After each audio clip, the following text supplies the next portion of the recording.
අද මේ වීඩියෝ එකෙන් ඔයාලට කියලා දෙන්නේ ඔයාගේ මයින්ඩ් එක රිලැක්ස් කරගන්න පුළුවන් ප්‍රධානම හොඳම ක්‍රම 5 ගැන. අංක 1 ඔයාගේ මයින්ඩ් එක ස්ට්‍රෙස් කරන දේවල් වලින් ඒ වගේම ඔයාව ස්ට්‍රෙස් කරන මිනිස්සුන්ගෙන් අදම අයින් වෙන්න. ඔයාගේ මයින්ඩ් එක ස්ට්‍රෙස් කරන දේවල් කියලා කියන්නේ උදාහරණයක් විදිහට ඔයා හැමතිස්සෙම සෝෂල් මීඩියා යන ඔයාගේ ජංගම දුරකථනය ස්මාර්ට්ෆෝන් එක කියලා කියන්නේ ඔයාගේ මයින්ඩ් එක ස්ට්‍රෙස් කරන එකක්. පුළුවන් තරම් ඒකෙන් ඈත් වෙන්න ඕනේ.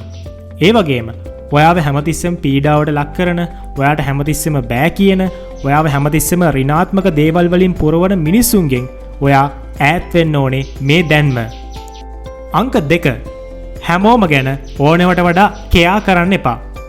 මුලින්ම ඔයා බලන්න ඕනේ ඔයා හොඳින් ඉන්නවද කියලා. ඔයා හොඳින් හිටියොත් තමයි ඔයාට ඔයාගේ ජීවිතේ ඉස්සරහට ගෙනියන්න පුළුවන් වෙන්නේ. ඔයා හැර අනිත් මිනිස්සු හොඳින් හිටියා කියලා මේ ජීවිතේ ඔයාගේ ජීවිතේ ලස්සන වෙන්නේ නැහැ. ඒ නිසා ඔයා මුලින්ම බලන්න ඕනේ ඔයා හොඳින් ඉන්නවද කියන එක. දෙවෙනියට බලන්න ඔයාගේ වටේ ඉන්න ඉනර් සර්කල් එක.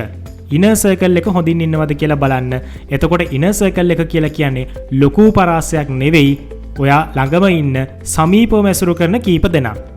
ඒ අය ඔයයි හොඳින් හිටපුවම හොඳටම ඇති ලෝකේ ඉන්න හැමෝම ගැන හොඳින් ඉන්නවද කියලා හොයන්න යන්න එපා. අංක 3 ඔයාගේ මයින්ඩ් එක රිලැක්ස් කරන දේවල් උත්සාහ කරන්න. ඒ වගේම ඔයාව රිලැක්ස් කරන මිනිස්සුන්ව නිතරම ඇසුරු කරන්න. ඔයා කොහේ හරි ගංගාවක ඇලක දොලක ගිහිල්ලා නානකොට ඔයාගේ ඔළුව රිලැක්ස් වෙනවා නම් ඒක ඔයා දිගටම උත්සාහ කරන්න ඕනේ දෙයක්. තනියම කඩේකට ගිහිල්ලා ඔයා ආස කෑමක් කනකොට ඔයාව රිලැක්ස් වෙනවා නම් ඔයා ඒක දිගටම කරන්න ඕනේ දෙයක්. ඒ වගේම සමහර මිනිස්සු ළඟ ඉන්නකොට ඒ මිනිස්සුන්ගේ පොසිටිව් වයිබ්‍රේෂන් එක ඔයාට ඇට්‍රැක්ට් වෙන්න ගන්නවා. ඒ මිනිස්සුත් එක්ක හොඳ දේවල් කතා කරනවා, ධනාත්මක දේවල් කතා කරනවා, ඔයාට ඉස්සරහට යන්න පුළුවන් දේවල් ඒ මිනිස්සුන්ගෙන් ඉගෙන ගන්න පුළුවන්. ඒ නිසා අන්න ඒ වගේ අයව නිරන්තරයෙන්ම ආශ්‍රය කරන්න උත්සාහ කරන්න, ඔයා කැමති දේවල් කරන අතරෙම. අංක 4 පහුගිය වැරදි වලින් ඉගෙන ගන්න. ඔයා ඔයාටම සමාව දෙන්න පුරුදු වෙන්න. එකම වරද ආයෙත් කරන්න එපා. ඔයාට මේ වෙනකොට කලින් ඔයා කරපු වැරද්දක් ගැන හොඳටම අදහසක් තියෙනවා. උදාහරණයක් විදිහට ගත්තොත් ඔයා හිතන්න ඔයා නුවර ඉඳන් කොළඹ යන්න වාහනයක නගිනවා. ඔයා තමයි ඩ්‍රයිවර්.